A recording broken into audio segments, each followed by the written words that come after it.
when people are arguing or discussing politics on social media, what do they actually hope to achieve?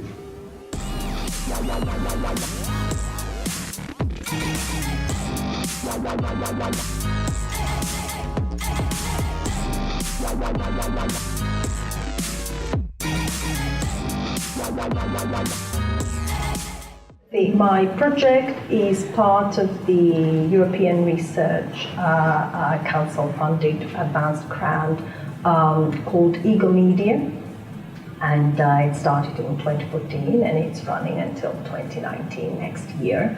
And we have a very useful, I hope, website with projects on all kinds of other resources, readings, papers, podcasts, public lectures that we have organized, www.ego-media.org.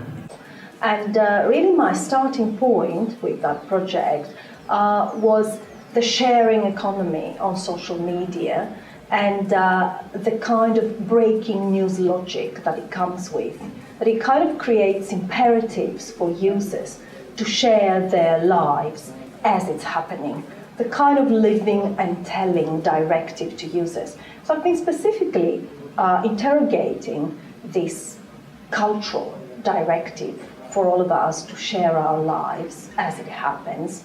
And I've been interested in finding out what forms, what genres does this snapshot sharing of our lives takes? How do users take up, comply with, or equally resist media affordances, media facilities for sharing their lives in what I call small story. So Facebook has been making a move, kind of a genealogical move beyond the single feed.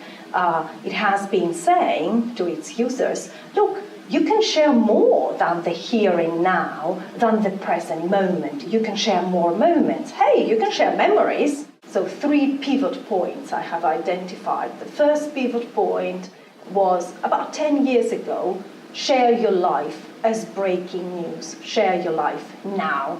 The second pivot point was about actually don't just share your moment and you, but show you. It was a very definite shift to the visual with all kinds of visual story and subject position modalities that came with. And then there is a third distinct and identifiable move to sharing your life as stories, capital S, actually now becoming a feature, a distinct feature that comes with action buttons. We see that with Snapchat, hugely successful feature as well. And then we see the feature of stories being replicated, cloned, literally, unashamedly so, by Instagram.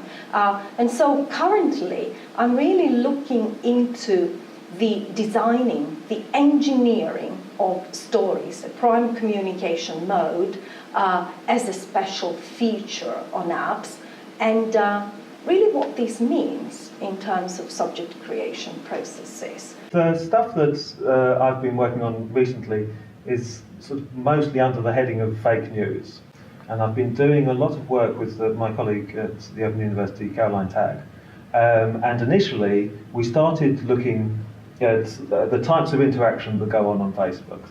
It was a sort of a general a general approach to see how people negotiating the type of or shaping the type of interaction they make on Facebook. And we ran a project interviewing people, firstly surveying them and then following up with some interviews. And what we were finding came out particularly from that is that people were experiencing or reporting experiences of being offended by others on Facebook, and also accidentally giving offence to others. And so we started looking at how this, how they manage their behaviour on Facebook to avoid usually issues around this. And this led us on to looking at what then, in broad terms, became ideas around the filter bubble. But rather than looking at the filter bubble as an algorithm based thing. We were looking at how people actually socially, that the actions they themselves take to shape the type of feed they have, the type of community they're interacting with. And it just so happened that as we were finishing this research, in the broader world, there was a lot of discussion, firstly of filter bubbles, but then also of the idea of fake news and how the two related following the Brexit vote in the UK, Trump's victory in the US presidential election. And so we've started looking at how ideas around fake news, or more specifically, ideas around how news gets circulated, what type of information gets circulated, the decisions people make about what they look at, what they don't look at, and how they deal with the various different people they interact with, how they shape this themselves by the social, the actions they take themselves, and then how that then relates to the broader idea of fake news. So that's a project that we've been working on for a while now. It's ongoing in that it's still such an issue in society in general. So we've given evidence to Parliament about it. We've tried to look at educational initiatives that can help raise awareness around the issue, and so hopefully feed into the debates and hopefully help educate people simply about how information flows in social media, the type of things that people are doing on social media, and so with that awareness, then you hopefully people have more sense of more ability to make their own decisions about what to believe, what not to believe. So that's one project. Did you want to go ahead? Yeah, to say that, I mean, this a lot of what you're saying and a lot of your key findings with Caroline, lovely book, resonate with my work. I always say to my students that by now we have reached, and by we I include discourse analysts, sociolinguists, sociocultural linguists, very broadly speaking, we have reached a place at which we do actually have concrete findings in terms of how norms for social relations develop on different media apps, how media app environments with their own contextual exigencies, their own affordances may be taken up by users. And in fact, context design, the very fact that users quite agentively at times select with the same message, with the same post, parts of their audience, and they specifically target one part of the audience and not another. I use in my work on Facebook posts, and in particular selfies, I use a lot the concepts of alignment and ritual appreciation, which really work well with your ideas of context collapse and filter bubble. So I do claim that specific affordances that we find on Facebook and on other media apps, for instance, being able to tag, being able to do joint shared check-ins, provide an opportunity for some of your audience, some of your participants to serve as what I call knowing participants, knowing recipients. They have a kind of almost a privileged status, a tier of participation that actually almost signals the fact that they know something more than the others. The network you have on Facebook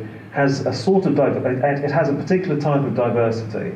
So it's not, so they're all called friends, but the likelihood is, because it's based around one particular person over the course of their, it's picking up people from the course of their, through their whole life, different stages of their life, you'll get a lot of different people with different values, different social outlooks and stuff.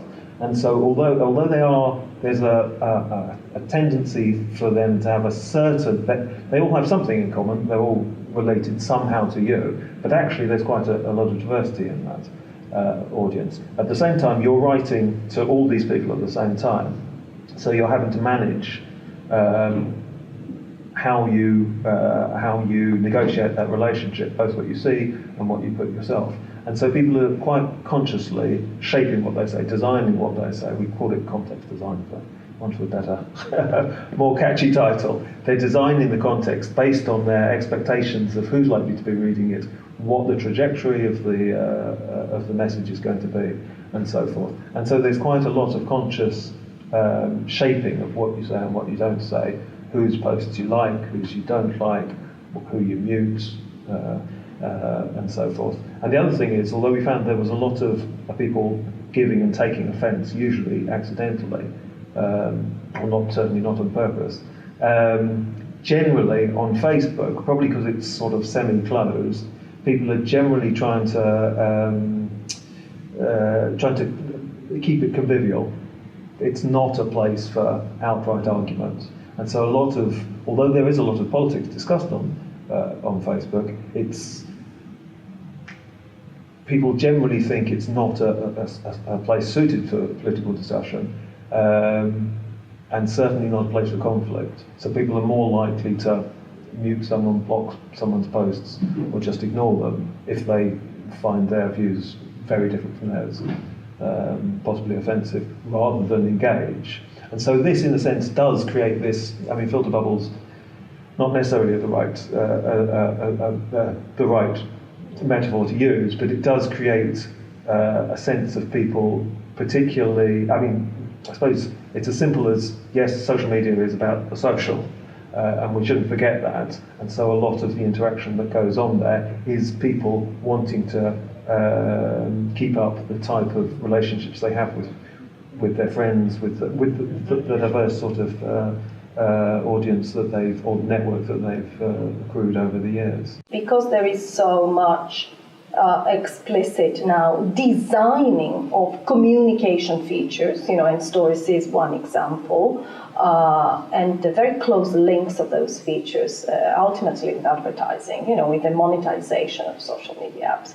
I also think that one of the things that we can talk about is how methodologically, for me, this is becoming now an interesting space where we do see an increasing need for synergies between, let's say, critical discourse perspectives on social media communication and more what I would call social interactional, practice-based, digital ethnographic perspectives on social media communication, because the need now is for us as sociolinguists, discourse analysts, whatever you call us and we call ourselves, the need is for us to make sure that we have the right tools, the right methodologies, the right modes of analysis, so that we can make some of those very hidden, corporatized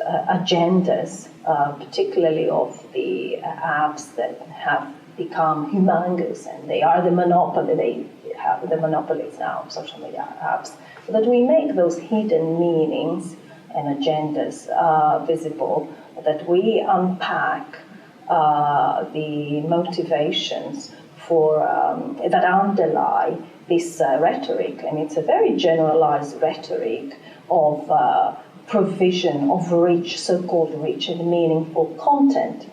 There is the rhetoric of curation. So much is being done now by apps in the name of curation, personalization, individuation.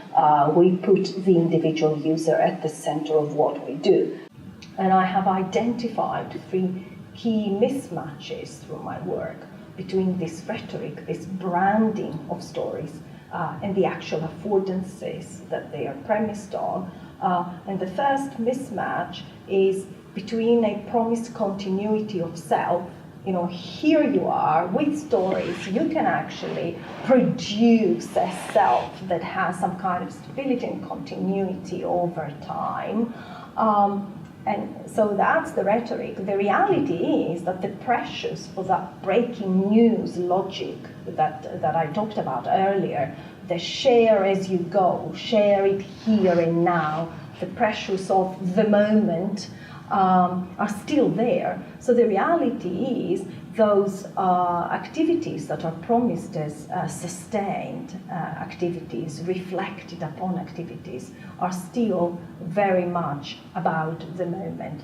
I experience and record at the same time. So that is a first mismatch with implications, again, for what kinds of existence, what kinds of lives and what kinds of subjects it promotes. And it certainly has in mind, I don't know, friends who are out and about having fun, you know, or who are on holidays, as opposed to being in a room and, I don't know, thinking about their lives or feeling miserable.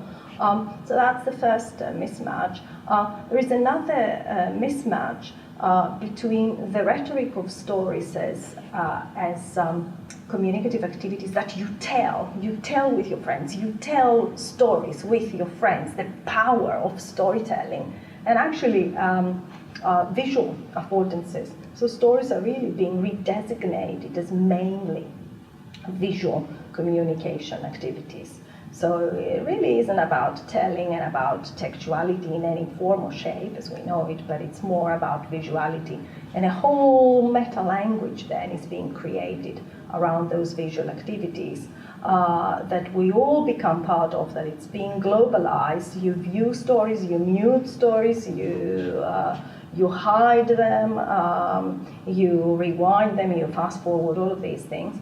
And of course, the third key mismatch is between personalization, you know, curation that comes with this promise to the users that they're in control of their story and their life, and the abundance of tools and pre-selection templates that actually make stories a very regimented, in many ways, standardized way of communicating. So in theory, you can choose to tell any story your own way. In actual practice, and with the metrics that those stories come with, you really have to slot your story into the available pre-selection formats and templates. And that, again, has implications for how individuality and creativity can be channeled through stories on the apps that I'm looking at. I don't know if, it'd be interesting to come back to stories and try and bring the two together. I was going to say first, though, I think in terms of what we as sociolinguists do, I think there's this is a particularly interesting time and possibly a particularly useful challenge, because to an extent, what I was talking before in terms of the idea of fake news, the concept of fake news that came around recently, a lot, and also actually the filter bubble, a lot of that, when it got into the media, the discourse that was built up in the media, was based on almost no evidence, or patchy evidence, or a few it was basically a few big ideas rather than any great empirical evidence. And so you had this case where the discourse outran the data, which is an issue for any research into social media, because it's changing so fast. It's such a huge and expansive area now. You know, over 2 billion people. Facebook having over 2 billion users. So how on earth you can capture that in any substantive way is obviously a challenge. So you've got this situation where people had particular ideas about the influence that the filter bubbles were having on society, then this influence of what fake news was having on society, without any great backup in what people were actually doing, any real solid data. Part of it, which would need to be ethnographic, it needs to actually be looking at what people are actually doing rather than just the number of false stories that are measured. So there's that's an issue. And related to that, and again, it's something that sociolinguists in the broadest sense of the term can do, is that the discourse itself has taken on a life of its own. So again, just sticking with the term fake news, it has two completely different meanings now at the same time. One is this original idea of false stories purposefully misleading information being circulated, or particularly partisan information being circulated and widely and shared on Facebook and across social media generally. And then on the other hand, you have it as a term that's used basically to undermine a story that you don't like, a news story that you don't like. So I think, as I say, from the point of sociolinguistics, you've got some very interesting challenges coming up which directly relate to big issues in society at the moment. I'm just wondering about trying now to relate it to the idea of stories and narratives, because to an extent the discourse of fake news has become a story, and is being used as part of a narrative. And so the other things I'm interested in, although I'm this is very early days in developing anything around this, is the way that politics, and particularly politics which has some sort of either a populist agenda or uses some sort of some of the elements that are associated with populism, is using particular story templates, story structures as a way of persuading. And I think that the concept of fake news is a sort of, I don't know what you call it, but it's an element within a particular story. The story being that the mainstream, the elite media is misrepresenting it's misrepresenting the values and the ideas of ordinary people, and it's part of the establishment's way of keeping control over the state and so forth.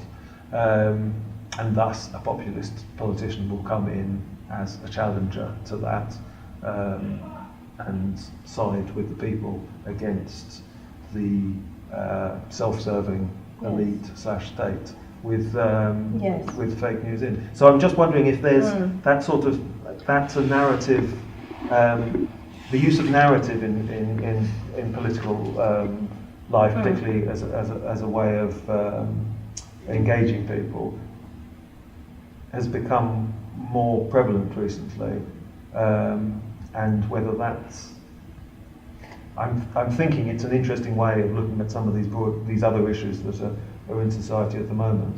Yes, no, I agree. I think narrative stories are being co-opted at many different levels. I mean, stories have been deployed and mobilized for corporate agendas, in legislation, since the beginning of the millennium, with all this kind of self-help kind of industry of tell us your story, this is how you should tell us your story, with kind of scripted performances being produced. But I think with social media as well, because networked audiences are in so many environments being socialized into this sharing economy, which as I've said, I think it really pushes people to tell themselves, to share themselves through snapshots, through small stories. So there is that directive built into the affordances of most apps. There is also the element of affective participation, which is again something that is heavily mobilized traditionally as well by stories and within stories. So those ingredients, or if you want, those affordances and those historical genealogical evolutions of media apps have resulted in a climate, in an environment where just storing yourself, sharing as storing, self-disclosing, but also storing the mundane. You don't necessarily have to story the disruption or the extraordinary. So this is a very conducive climate to people communicating through stories. And in fact, that immediately then makes stories a very attractive format I claim for social media apps, I agree for politicians, for influencers and celebrities, and we see stories as a feature being hugely successful.